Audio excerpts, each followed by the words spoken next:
നമ്മൾ ഇന്നലെയും ഇന്നുമായിട്ട് അൽഫോൻസാഗിരി ഇടവകയുടെ അജപാലന സന്ദർശനം വിശീഷ നടത്തുകയാണ്. നല്ല ഒരു മേഖലയാണിത്. എല്ലാ കുടുംബങ്ങളും ദേവാലയത്തോട് ബന്ധപ്പെട്ട് സഹകരിച്ച് നിൽക്കുന്ന ഒരു ഉദ്ദേശം. ഈ പള്ളി പണിതതും ഇതിൻ്റെ വെഞ്ചിരിപ്പുമെല്ലാം എൻ്റെ മനസ്സിൽ നിറഞ്ഞ് നിൽക്കുന്ന കാര്യങ്ങളാണ്. നിങ്ങളുടെ വലിയൊരു സാന്നിധ്യവും പങ്കുവയ്ക്കലുമാണ് ഈ ഇടവകയെ ഇതുപോലെ നമ്മളുടെ രൂപതയിലെ പ്രധാനപ്പെട്ട ഒരു ജപാലന കേന്ദ്രമായിട്ട് മാറ്റിയത്. പ്രധാനപ്പെട്ട ഈ അരിശൻ നല്ല മാതൃകയും നിർദ്ദേശവും തന്ന് നിങ്ങളെ ആധ്യാത്മിക ചിന്തയിൽ വളർത്തുന്നുണ്ട് എന്ന് കാണുന്നതിൽ എനിക്ക് മതിയായ സന്തോഷമുണ്ട്. നമ്മൾ ആരാധനാക്രമ മത്സരത്തിലെ ശ്ലീഹ കാലത്താണ്. പന്തക്കുസ്ത തിരുനാൾ കഴിഞ്ഞുള്ള ഞായറാഴ്ചയാണ്. ഈശോയുടെ ശിഷ്യന്മാർ ദൈവത്തിൻ്റെ രൂപിയിൽ ശക്തിപ്പെട്ട് ലോകമെമ്പാടും കർത്താവിൻ്റെ സുവിശേഷം നൽകുവാനായിട്ട് പ്രഘോഷിക്കുവാനായിട്ട് അവർ പോയിക്കൊണ്ടിരിക്കുന്ന ആ കാര്യത്തെയാണ് ശ്ലീഹാകാലം പ്രത്യേകമായിട്ട് നമ്മുടെ മുമ്പിൽ അവതരിപ്പിക്കുന്നത്. ഇന്നത്തെ ലേഖന ഭാഗത്തെല്ലാം നമ്മൾ കേട്ടതും മനസ്സിലാക്കിയതും ശ്ലീഹന്മാരുടെ അത്ഭുതകരമായ ചാതുരിയാണല്ലോ. പാശ്ചാത്യ സഭയിൽ ഇന്ന് പരിശുദ്ധ ത്രിത്വത്തിൻ്റെ തിരുനാളാണ്. പന്തക്കുസ്ത തിരുനാൾ കഴിഞ്ഞു വരുന്ന ഞായറാഴ്ചയാണ് പരിശുദ്ധ ത്രിത്വത്തിൻ്റെ തിരുനാൾ. പാശ്ചാത്യ സഭയെന്നും ആഘോഷമായിട്ട് തിരുനാളിനെ കണ്ടിരുന്നു. പൗരസ്ത്യ സഭകളിൽ നമുക്കറിയാവുന്നതുപോലെ ത്രിത്വത്തിൻ്റെ തിരുനാൾ ഒരു ദിവസമായിട്ട് നമ്മൾ അങ്ങനെ ആഘോഷിക്കാറില്ല. നമ്മുടെ എല്ലാ പ്രാർത്ഥനകളും പരിശുദ്ധ ത്രിത്വത്തിൽ ഒന്നെങ്കിൽ ആരംഭിച്ച് അല്ലെങ്കിൽ അവസാനിക്കുന്നതാണ്. എന്നും പരിശുദ്ധ ത്രിത്വത്തിൻ്റെ തിരുനാളാണ്. നിത്യം പിതാവും പുത്രനും പരിശുദ്ധ റൂഹായുമായ സർവേശ്വര എന്ന് പറഞ്ഞ് നമ്മുടെ പ്രാർത്ഥനകളെല്ലാം നമ്മൾ അവസാനിപ്പിക്കുമ്പോൾ അല്ലെങ്കിൽ ത്രിയേക ദൈവമേ എന്ന് വിളിച്ച് പ്രാർത്ഥന ആരംഭിക്കുമ്പോൾ നമ്മൾ ജീവിക്കുന്നതും മുമ്പോട്ട് പോകുന്നതുമെല്ലാം പരിശുദ്ധ ത്രിത്വത്തിലാണ് എന്ന് നമ്മുടെ ആരാധനാക്രമം നമ്മെ പഠിപ്പിക്കുന്നുണ്ട്. പരമ്പരാഗതമായിട്ട് ത്രിത്വത്തിൻ്റെ തിരുനാളായിട്ട് പൗരസ്ത്യ സഭകൾ കണക്കാക്കുന്നത് ദനഹ തിരുനാളാണ്. ഈശോയുടെ മമോദീസ. ആ മമോദീസയിലാണ് സ്വർഗം തുറന്നതും ദൈവപിതാവിൻ്റെ സ്വരം കേട്ടതും പരിശുദ്ധാത്മാവ് പ്രാവിൻ്റെ രൂപത്തിൽ ഇറങ്ങി വന്നതും ഈശോയുടെ മേൽ ആവസിച്ചതും. അങ്ങനെ പിതാവും പുത്രനും പരിശുദ്ധാത്മാവും യോർദാനിൽ ഒന്നിക്കുന്ന ആ ഒരു വലിയ വെളിപ്പെടുത്തലാണ് നമ്മൾ ത്രിത്വത്തിൻ്റെ തിരുനാളായിട്ട് പൗരസ്ത്യ സഭകളെല്ലാം അവരുടെ ദനഹായിൽ ഓർക്കുന്നത്. അതായത് ഈശോയുടെ മമോദീസായെ കുറിച്ച് ചിന്തിക്കുമ്പോൾ അത് പരിശുദ്ധ ത്രിത്വത്തിൻ്റെ വെളിപ്പെടുത്തലാണ്. ത്രിത്വമാണ് നമ്മളുടെ വിശ്വാസത്തിൻ്റെ കാതൽ. ദൈവശാസ്ത്രത്തിൻ്റെ ഗ്രാമർ എന്ന് പരിശുദ്ധ ത്രിത്വത്തെ വിളിക്കാറുണ്ട്. എന്ന് പറഞ്ഞാൽ നമ്മളുടെ അടിസ്ഥാനപരമായ വിശ്വാസം ത്രിയേക ദൈവത്തിലുള്ള വിശ്വാസമാണ്. അത് മാറ്റിക്കളഞ്ഞിട്ട് നമ്മൾ ദൈവവചനം പ്രഘോഷിക്കുന്നതും ദൈവത്തെക്കുറിച്ച് സംസാരിക്കുന്നതും തെറ്റാണ്. ഗ്രാമർ തെറ്റിയാൽ ഭാഷ തെറ്റും. അങ്ങനെ ദൈവശാസ്ത്ര ഭാഷ തെറ്റിപ്പോകാതിരിക്കാൻ വേണ്ടിയാണ് ദൈവശാസ്ത്രത്തിൻ്റെ ഗ്രാമറാണ് ഈ പരിശുദ്ധ ത്രിത്വം എന്നുള്ള ചിന്ത. അതെല്ലാം നമുക്ക് അടിസ്ഥാനപരമായിട്ടുള്ള കാര്യമാണ്. നമ്മൾ വേദപാഠ ക്ലാസ്സിലും സന്ധ്യാപ്രാർത്ഥനയിലുമൊക്കെ നമ്മൾ ഉരുവിടുകയും മനസ്സിലാക്കുകയും ചെയ്യുന്ന കാര്യങ്ങൾ തന്നെയാണ്. നമ്മളുടെ ഈ വിശീറ്റയിൽ ഞാൻ ഇന്നലെ വന്നിരുന്നു. നമ്മളൊന്നിച്ച് നമസ്കാരം ചൊല്ലി 1 മണിക്കൂർ നമ്മൾ ഇടവകയെക്കുറിച്ച് പള്ളി കമ്മിറ്റിക്കാരുമായിട്ട് ഒന്നിച്ചിരുന്ന് സംസാരിച്ചു. നല്ലൊരു കമ്മിറ്റിയാണ് നമുക്കുള്ളത്. എല്ലാവരും അഭിപ്രായങ്ങൾ പറഞ്ഞു. ഇപ്പോൾ നടക്കുന്ന കാര്യങ്ങളും ഭാവിയിൽ എന്തെങ്കിലും നമുക്ക് ആവശ്യമുണ്ടെങ്കിൽ അതേക്കുറിച്ചുമൊക്കെ പങ്കുവെച്ച നല്ല അറിവും പ്രാപ്തിയും അച്ഛനോട് നല്ല ചേർന്ന് നിൽക്കുന്ന ഒരു കമ്മിറ്റിയുമായിട്ട് എനിക്ക് തോന്നി. അതൊരു ഭാഗ്യമാണ്. നമുക്ക് നല്ല വൈകാരന്മാരും നല്ല കമ്മിറ്റിക്കാരുമൊക്കെ ഉള്ളത്. ഇന്നത്തെ സുവിശേഷത്തിൽ നമ്മൾ കണ്ടത് പാപിനിയായ ഒരു സ്ത്രീ ഒരു നല്ല കൽ ഭരണി നിറയെ മേൽത്തരം നാർദീൻ തൈലം കൊണ്ടുവന്ന് ഈശോയുടെ പാദങ്ങൾ പൂശുന്ന ആ സംഭവമാണ്. ഈശോ അപ്പോൾ ഒരു പരീക്ഷയൻ്റെ ശീമോൻ്റെ വീട്ടിൽ വിരുന്നിലായിരുന്നു. അദ്ദേഹം ഈശോയെ വിരുന്നിന് ക്ഷണിച്ചു. ആ വിരുന്ന് ഈശോ സമ്മതിച്ചു. കർത്താവ് പരീക്ഷയുടെയും സദുക്കാരുടെയും ഒക്കെ വീട്ടിൽ ഭക്ഷണത്തിന് പോകുന്നതും അവരെ സുഖപ്പെടുത്തുന്നതുമൊക്കെ സുവിശേഷത്തിൽ നമ്മൾ കണ്ടുകൊണ്ടിരിക്കുന്ന കാര്യമാണ്. ശിമോന് ആ വിരുന്നിന് വിളിച്ചത് ഒന്നാം നിരയിൽ നിൽക്കുന്ന ഏറ്റവും വലിയ ആളുകളെയാണ്. അദ്ദേഹം വലിയ സമ്പന്നനായിരുന്നു. സമ്പന്നരുടെ സ്റ്റാൻഡേർഡ് കീപ്പ് ചെയ്യാൻ വേണ്ടി ആ സമൂഹത്തിൽ അറിയപ്പെടുന്ന ആളുകളെ മാത്രമാണ് അദ്ദേഹം ക്ഷണിച്ചത്. വലിയൊരു വിരുന്നായിരുന്നു. ദേശവാസികൾ സമ്പന്നന്മാരെല്ലാം ഉണ്ടായിരുന്നു. അവിടേക്കാണ് പാപിനിയായ ഒരു സ്ത്രീ കടന്നു വരുന്നത്. അത് ഒരു വളരെ പ്രയാസം പിടിച്ച ഒരു രംഗമായിട്ട് നമുക്ക് തോന്നാം. സാധാരണ നമ്മുടെ വീട്ടിലാണെങ്കിലും നമ്മളൊരു വലിയ വിരുന്ന് നടത്തുമ്പോൾ നല്ല സുഖമില്ലാത്ത അല്ലെങ്കിൽ മോശമായിട്ട് ജീവിക്കുന്ന ഒരു സ്ത്രീ കടന്ന് വന്ന് നമ്മൾ ക്ഷണിച്ച ആ അതിഥിയോട് ഇതുപോലുള്ള വാത്സല്യങ്ങൾ കാണിക്കുമ്പോൾ ആർക്കും ഇഷ്ടപ്പെടുകയില്ല. അങ്ങനെ ശിമോന് താല്പര്യക്കേട് തോന്നുകയും ഭർത്താവിനോട് മനസ്സിൽ അനിഷ്ടം ഉണ്ടാകുകയും എല്ലാം ചെയ്തു.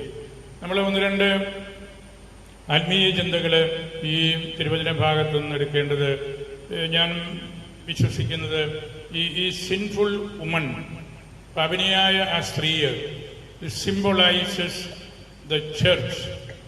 അത് സഭയുടെ പ്രതീകമാണ്. പുറജാതികളുടെ മാനസാന്തരത്തിൻ്റെ അടയാളമാണ്. ആ സ്ത്രീ വിശ്വാസത്തിലേക്ക് കടന്നു വരുന്ന ഏതൊരു വ്യക്തിയുമാണ്. നമ്മളിലും വ്യക്തികളാകാം പൂർണ്ണമായിട്ട് വിശ്വാസത്തിലേക്ക് വരാത്ത ഏത് വ്യക്തിയും. അങ്ങനെയുള്ള ഒരു കോണ്ടെക്സ്റ്റാണ് ആ തിരുവചനത്തിൻ്റെ പൊതു പശ്ചാത്തലം നമുക്ക് നൽകുന്നത്. അതൊരു വലിയൊരു കൺവേർഷനാണ്. കർത്താവിലേക്ക് ലോകത്തിലെ ജനതകളെല്ലാം ഒന്നിച്ച് കൂടുന്നതിൻ്റെ സിംബോളിക്കായിട്ടുള്ള അടയാളമായിട്ടാണ് സുവിശേഷകൻ അത് അവതരിപ്പിക്കുന്നത്.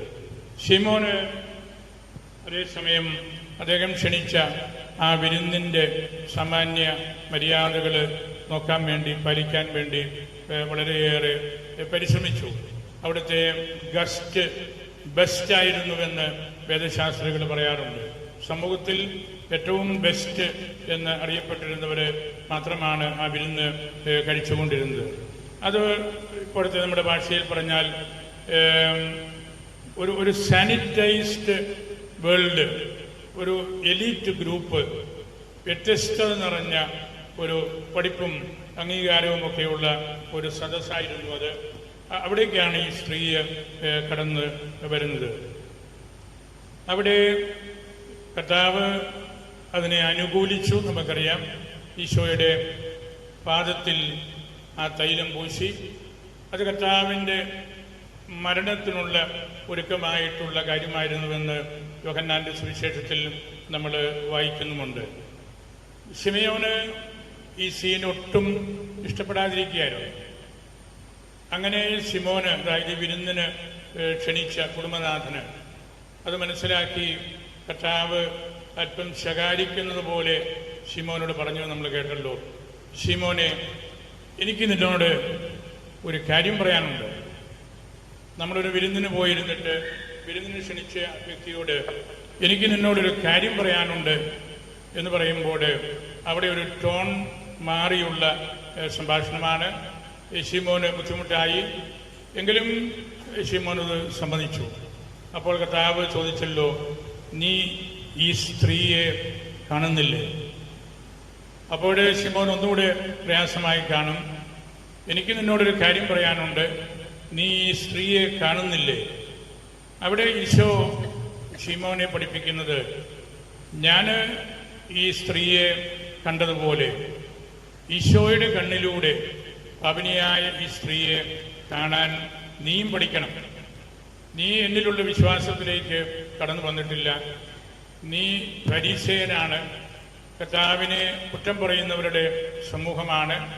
ഈ സ്ത്രീ എല്ലാ വിജാതികളുടെയും അടയാളമായിട്ട് ലോകം മുഴുവനും ഈശോയുടെ പാദത്തെങ്കിൽ വന്ന് ആരാധിക്കുന്നതിന് സമമായിട്ടുള്ളതാണ്. നീ ഈ സ്ത്രീയെ കാണുന്നില്ലേ? എനിക്ക് നിന്നോട് പറയാനുള്ള കാര്യം അതാണ്. ആ തിരുവചനത്തിൽ കർത്താവ് ലോകത്തിൻ്റെ അവസാനം വരെ ഈശോയിലേക്ക് തിരിഞ്ഞ് വരേണ്ട ആളുകളെക്കുറിച്ചുള്ള വലിയ സൂചനയാണ് കൊടുക്കുന്നതെന്ന് നമുക്കറിയാമല്ലോ. ആ സ്ത്രീ വളരെ പാഷനേറ്റായിട്ടാണ് ആ ഭരണി തട്ടി ഉടച്ച് ആ സുഗന്ധദ്രവ്യം മുഴുവൻ അവിടെ പകർന്നപ്പോൾ ഭവനം മുഴുവനും നിറഞ്ഞു എന്ന് വിശുദ്ധ സുവിശേഷകന്മാർ പറയുന്നത്. ആ പ്രവൃത്തി ലോകം മുഴുവനും അറിയപ്പെടേണ്ടതാണ്. ലോകം മുഴുവനും ഈ സ്ത്രീ ചെയ്ത ആ പ്രവൃത്തിയെക്കുറിച്ച് പ്രഘോഷിക്കപ്പെടണം. അപ്പോഴാണ് ലോകത്തിൻ്റെ അതിർത്തികൾ വരെ എൻ്റെ സുവിശേഷം എത്തുന്നത്. അവിടെ ചൊരിഞ്ഞ അബൻഡൻസ്, ധാരാളിത്വം, വലിയ മൂലധനം മുടക്കി 300-ലധികം ദിനാറുകൾ മുടക്കി വാങ്ങിച്ച് ഈശോയുടെ ശിരസിലും പാദത്തിലും ഒഴിച്ച ആ തൈലത്തിൻ്റെ മഹിമ കാണാനായിട്ട് നിനക്ക് പറ്റുന്നില്ല. നീ ഈഗോട്ടിക്കാണ്.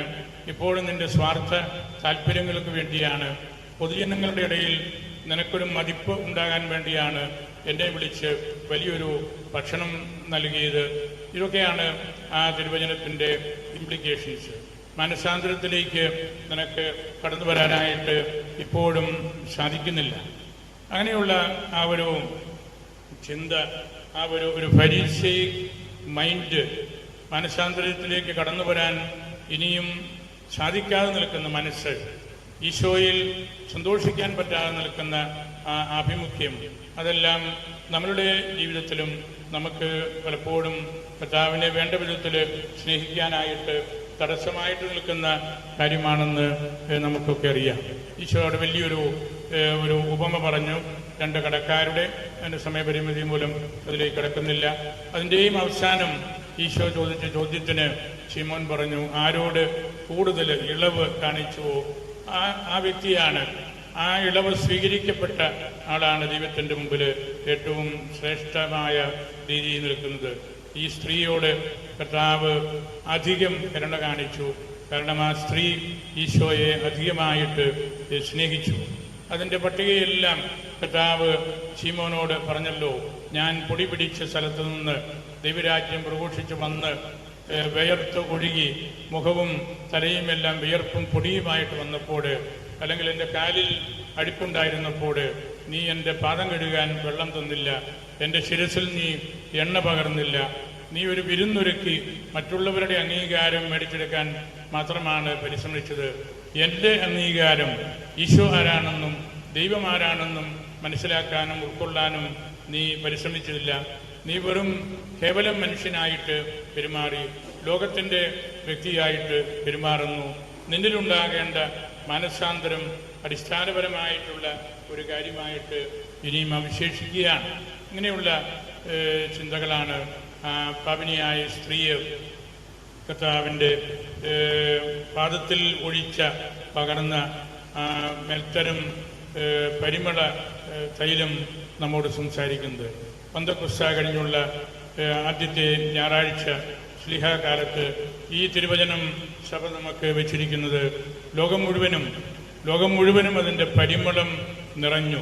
എല്ലാ ശ്ലീഹന്മാരും ലോകത്തിൻ്റെ അതിർത്തികളിലേക്ക് പോയപ്പോൾ ലോകം സുവിശേഷം കൊണ്ട് നിറയുന്ന, ഈശോയെക്കുറിച്ച് നിറയുന്ന ആ കാര്യമാണ് നമുക്ക് നൽകിയിരിക്കുന്നത്. കാല് കഴുകിക്കഴിഞ്ഞപ്പോൾ ഈ ഭരണി ശൂന്യമായി. കനായിൽ കൽഭരണികൾ നിറഞ്ഞു കവിഞ്ഞ് ഒഴുകുകയാണ് ചെയ്തതെങ്കിൽ ഈ സ്ത്രീയുടെ കയ്യിലുണ്ടായിരുന്ന ഭരണി ശൂന്യമായി, അതിലൊന്നുമില്ല. ആ ഭരണി നടത്തുന്ന ഒരാത്മഗതം ഞാൻ ഒരിക്കൽ വായിക്കുകയുണ്ടായി. അതിപ്രകാരമാണ്. അതായത് ഒന്നുമില്ലാതെ, എല്ലാം നഷ്ടപ്പെട്ട്, ഒരു തുള്ളി തൈലം പോലും ഇല്ലാതിരിക്കുന്ന ആ ഭരണിയോട് തന്നെ പറയുന്ന വാക്കുകളാണ്. ഞാനിപ്പോൾ ശൂന്യയാണ്, പക്ഷേ എൻ്റെ ഹൃദയം നിറഞ്ഞിരിക്കുകയാണ്. വിലപിടിച്ചതെല്ലാം അവൻ്റെ ശിരസിലും പാദത്തിലും ഒഴിച്ചു. എന്നെ പൊട്ടിച്ച് അവൾ തൈലം ഒഴിച്ചപ്പോൾ ആ മുറി മുഴുവൻ സുഗന്ധം നിറഞ്ഞു. ഞാൻ ഭാഗ്യവതിയാണ്. ലോകം മുഴുവൻ ഈ കഥ പറയും. ഒരു സ്ത്രീയുടെ സ്നേഹത്തിൻ്റെയും സമർപ്പണത്തിൻ്റെയും യഥാർത്ഥ കഥയായി അത് മാറിയല്ലോ. ഇപ്പോൾ ഞാൻ ശൂന്യയെങ്കിലും എല്ലാം നൽകിയപ്പോൾ ഞാൻ ഏറ്റവും സമ്പന്നയാണ്. എൻ്റെ ഉടമസ്ഥ, അതായത് ആ സ്ത്രീ ഭാഗ്യവതിയാണ്. കുരിശുമരണത്തിന് മുൻപ് അവൾ അദ്ദേഹത്തെ അഭിഷേകം ചെയ്യുകയായിരുന്നല്ലോ. എൻ്റെ ശൂന്യത തന്നെയാണ് എൻ്റെ പൂർണ്ണത. ഏറ്റവും വിലപ്പെട്ടത് കർത്താവിന് നൽകിയ ആ സമയമാണ് ഞാൻ ശൂന്യയായതും പൂർണ്ണയായതും. ആ കൽഭരണി നടത്തുന്ന ഒരു മെഡിറ്റേഷനാണ് അത്. സുവിശേഷത്തിൻ്റെ വാക്കുകൾ നമ്മൾ റിഫ്ലക്ഷൻസ് ആയിട്ട്, ചിന്തകളായിട്ട് എടുക്കുമ്പോൾ രൂപീകരിച്ച ഒരു കാര്യമാണ്. അതുകൊണ്ട് ഇന്ന് ഈ ശ്ലീഹക്കാലത്തിൻ്റെ ഞായറാഴ്ചയിൽ നമ്മൾ ശ്ലീഹന്മാരെ കുറിച്ച് ഓർക്കുമ്പോൾ കർത്താവിൻ്റെ പക്കൽ വന്ന് വീണ ആ പരിമള തൈലത്തിൻ്റെ അല്പമെങ്കിലും നമുക്കും നമ്മൾ കണ്ടുമുട്ടുന്നവർക്കും ലോകത്തിൽ ഒക്കെ കൊടുക്കാൻ സാധിച്ചാൽ അതായിരിക്കും ഏറ്റവും വലിയ കാര്യം എന്ന് ഞാൻ കരുതുകയാണ്. നമുക്ക് ദൈവത്തോട് നന്ദിയുള്ളവരായിരിക്കാം. പരിശുദ്ധ അൽഫോൻസാമ വഴി നമുക്ക് കിട്ടുന്ന വലിയ ഭാഗ്യമാണ് ഈ ഇടവകയും ഇവിടുത്തെ അജപാലനപരമായ പ്രവർത്തനങ്ങളുമെല്ലാം. നിരന്തരമായിട്ട് നമ്മൾ മനസ്സാന്തരത്തിലേക്ക് പ്രവേശിക്കണം. ഇന്നത്തെ സുവിശേഷം നമുക്ക് നൽകുന്ന കാര്യം അതാണ്. ഓരോ ദിവസവും നമ്മൾ മനസ്സാന്തരപ്പെടണം, സുവിശേഷം വായിക്കണം, കൂടുതൽ പ്രാർത്ഥിക്കണം, കുടുംബാംഗങ്ങൾ തമ്മിൽ കൂടുതൽ സ്നേഹത്തിൽ ഇടപെടണം. അങ്ങനെ ഒരു സ്നേഹ കൂട്ടായ്മയായിട്ട് നമുക്ക് നിരന്തരമായിട്ട് മാറണം. സ്നേഹബഹുമാനപ്പെട്ട വിയാരിച്ചനെ ഞാൻ പ്രത്യേകമായിട്ട് ഓർക്കുന്നു. അച്ഛന് MBA-കാരനാണ്, പഠിക്കാൻ സമർത്ഥനായ ആളാണ്. മെഡിസിറ്റിയിൽ അദ്ദേഹം ക്ലാസ് എടുക്കുന്നുണ്ട്. നല്ല അജപാലകനാണ്. കുട്ടികളോടും മുതിർന്നവരോടുമൊക്കെ എളുപ്പത്തിൽ ബന്ധപ്പെടാനും നല്ല ആത്മീയ ചിന്തകൾ പങ്കുവയ്ക്കാനുമൊക്കെ ഹെൽപ്പുള്ള ആളാണ്. അതുപോലെ ഇവിടുത്തെ സമർപ്പിത സഹോദരിമാരെ പ്രത്യേകമായിട്ട് ഓർക്കുന്നു. അവരുടെ ശുശ്രൂഷകൾ വളരെ വലുതാണ്. നമ്മളുടെ ഇടവകയിൽ സിസ്റ്റേഴ്സിൻ്റെ സാന്നിധ്യം ഏറ്റവും പ്രധാനപ്പെട്ട ഒരു കാര്യമാണ്. ഈ ജൂബിലി വർഷത്തിൽ നമ്മളുടെ സിസ്റ്റേഴ്സ് എല്ലാവരും ചേർന്ന് നമ്മുടെ രൂപതയിലെ എല്ലാ വീട്ടിലും അവർ പോയി ഹോം മിഷൻ നടത്തി. ഈ പ്ലാറ്റിനം ജൂബിലി വർഷത്തിൽ നമുക്ക് കിട്ടിയ ഏറ്റവും വലിയ സമ്മാനമായിട്ട് ഞാനതിനെ കരുതുകയാണ്. അവരുടെ ക്ലേശപൂർണമായ അനേകം മാസങ്ങളെടുത്ത് അവർ ചെയ്ത ഒരു വലിയ കാര്യമായിരുന്നു അത്. നമ്മുടെ ഇടവകയിൽ നിന്നുള്ള പ്രിയപ്പെട്ട അച്ഛന്മാരെയും സിസ്റ്റേഴ്സിനെയും ഞാൻ പ്രത്യേകമായിട്ട് ഓർക്കുന്നു. നമ്മുടെ രൂപതയ്ക്ക് വേണ്ടി 2 അച്ഛന്മാർ, ആൻ്റണി തോണക്കരയും പട്ടാങ്കാട്ടിൽ അച്ഛനുമുണ്ട്. ആൻ്റണി അച്ഛൻ ഇവിടെ ബാനിയിൽ ഉണ്ട്. അതുപോലെ കണ്ണിപ്പാറ അച്ഛനും ഇവിടെ ഉണ്ട്. ഞാൻ അച്ഛനെ കൊണ്ടൊരിക്കൽ കണ്ടത് ഓർമ്മയിലുണ്ട്. അവരുടെ സാന്നിധ്യം പരിശുദ്ധ ബാനിയിൽ നമ്മോട് കൂടെയായിരിക്കുന്നത് വലിയ ഭാഗ്യമാണ്. നമ്മൾ ഒന്നിച്ച് അർപ്പിക്കുന്ന ഈ ബലി ഈ ഇടവകയ്ക്ക് വേണ്ടിയാണ്, ഈ സമൂഹത്തിന് വേണ്ടിയാണ്. വിശുദ്ധിയിൽ എപ്പോഴും നമ്മൾ പരിശ്രമിക്കുന്നത് 1 യൂക്കറിസ്റ്റ്, 1 ബിഷപ്പ്, 1 ആൾട്ടർ, 1 കമ്മ്യൂണിറ്റി. ഒരു മെത്രാൻ, ഒരു കുർബാന, ഒരൾത്താര, ഒരു സമൂഹം. അതുകൊണ്ടാണ് വിശുദ്ധിക്ക് വരുമ്പോൾ നമ്മളൊരു കുർബാനയിൽ എല്ലാവരും ഒന്നിക്കുന്നത്. അതിൽ കുറച്ച് അസൗകര്യങ്ങളൊക്കെ ഉണ്ടാകും, അത് നമുക്കറിയാം. എങ്കിലും പുരാതനമായ ഈ തത്വം, സഭയുടെ ഈ തത്വം നമ്മൾ കാത്തു സൂക്ഷിക്കുകയാണ്. ഒറ്റ കുർബാനയിൽ, ഒറ്റയൾത്താരിയിൽ ഗുരുപതാധ്യക്ഷനോട് ചേർന്ന്, ഇടവക വികാരിയോട് ചേർന്ന് ഒരു സമൂഹമായിട്ട് നമ്മൾ അർപ്പിക്കുന്ന കുർബാനയാണ് വിശുദ്ധിയുടെ കാതൽ എന്ന് നമ്മൾ തിരിച്ചറിയണം. വിശുദ്ധിക്ക് ശേഷം, കുർബാനയ്ക്ക് ശേഷം നമ്മൾ സെമിത്തേരി സന്ദർശിക്കുന്ന പതിവ് ഇതിനോട് ചേർന്നുള്ളതാണ്. മഴയായതുകൊണ്ട് ഒരു പക്ഷേ നമുക്ക് സെമിത്തേരിയിൽ പോകാൻ പ്രയാസമായിരിക്കും. നമുക്ക് ആ കർമ്മങ്ങൾ കൂടെ പള്ളിക്കകത്ത് നടത്തിയാൽ മതിയാകും. മഴ തുടരുകയാണെങ്കിൽ നിങ്ങൾ കുഞ്ഞുങ്ങളൊക്കെ മഴ നനഞ്ഞ് പനിയൊക്കെ കൂടുതലുണ്ടാകുന്ന അവസരമാണ്. അതുകൊണ്ട് കർമ്മങ്ങൾ നമുക്ക് പള്ളിക്കകത്ത് നടത്തിയാൽ മതിയാകും. ഞങ്ങൾ സാധിക്കുന്നവരെല്ലാവരും തന്നെ പള്ളിയിലുണ്ട്. പള്ളി നിറഞ്ഞു. നമുക്ക് 108 വീട്ടുകാരെ ഉള്ളൂ. അത് വെച്ച് നോക്കുമ്പോൾ വലിയൊരു അത്ഭുതം പോലെയാണ് ഈ വലിയ പള്ളി നിറഞ്ഞ് എല്ലാവരും, മാതാപിതാക്കളും കുട്ടികളും താരബാലന്മാരും നല്ല കൊയറും എല്ലാം ചേർന്നുള്ള ഒരു ഒന്നിപ്പാണ്. ഈ ഒരുമിപ്പാണ് നമ്മുടെ സ്നേഹത്തിൻ്റെയും കത്തോലിക്ക വിശ്വാസത്തിൻ്റെയും അടയാളമായിട്ട് നമ്മളിന്ന് കരുതുന്നത്. നിങ്ങളെല്ലാവരെയും പരിശുദ്ധ അൽഫോൻസാമ്മയ്ക്ക് സമർപ്പിച്ചുകൊണ്ട് എൻ്റെ വാക്കുകൾ ഉപസംഹരിക്കുന്നു.